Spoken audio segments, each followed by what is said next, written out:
Okay. So I'm picking it up a little bit, and I'm not going into all the stuff that happened to make the fight happen.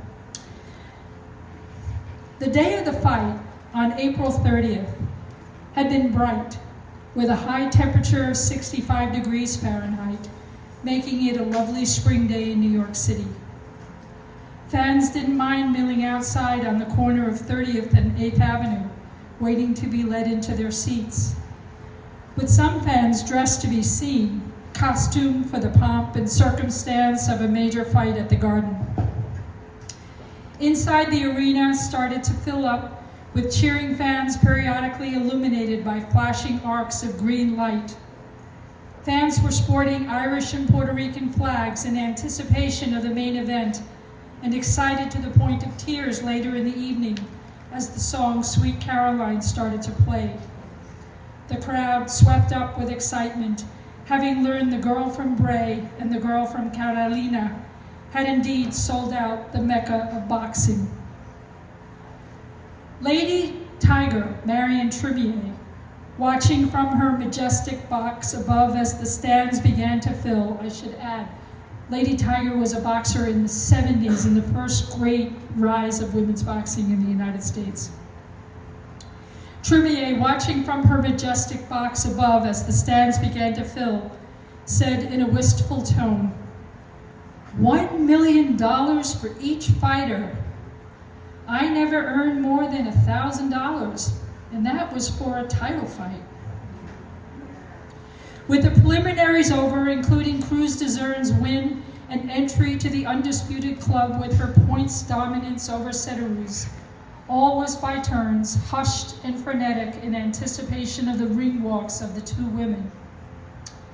The arena was also jolted through with the enchantment that is an event that transcends its time and place, becoming already immortal, ingrained in the consciousness of those in attendance as something special. Both women had let their personalities shine through as they exited the tunnel into the arena. Amanda Serrano was full of sass and strength and pride as she bounced from foot to foot, her gloved hands clapping together to the roaring crowd as she entered the ring, but still taking a moment to turn inward and gather herself before her great beaming aura shone through.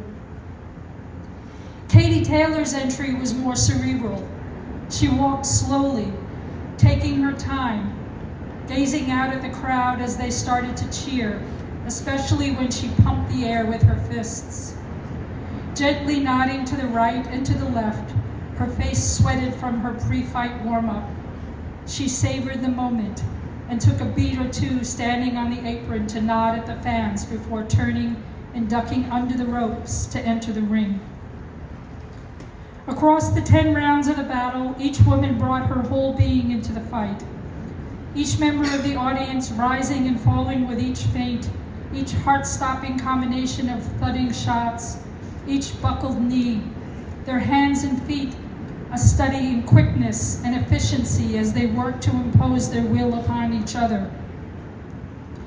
In a Fight of the Year battle, they boxed in between the shots, in the clinches, at distance and close in, parrying and thrusting, the pair of them demonstrating they were the best fighting the best, with a crowd so loud the veteran Canadian referee Michael Griffin couldn't hear the bell. A few days later, he was to say he'd never, quote, felt that kind of electricity.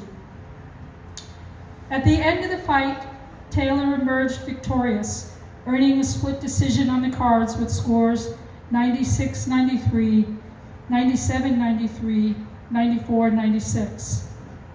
There were some cries of robbery among the pundits and the fans, but most believed Taylor had indeed won.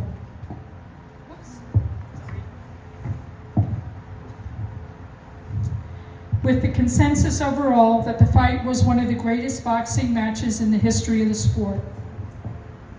Regardless of outcome, its place at the apex of boxing will always be there, just as the magic of the tender smile that passed between Taylor and Serrano in the moments before they fought spoke to the enormity of what they were about to achieve.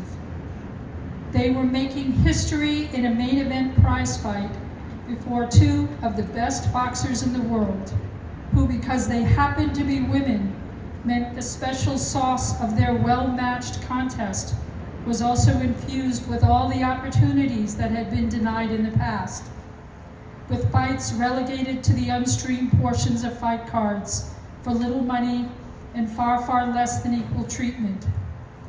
Here were two warriors of heart and spirit meeting their moment of greatness with power, with fortitude, and with grace, willing by their presence on the boxing's biggest stage that they would pay it forward so that others could achieve an equivalent, transcendent magnificence.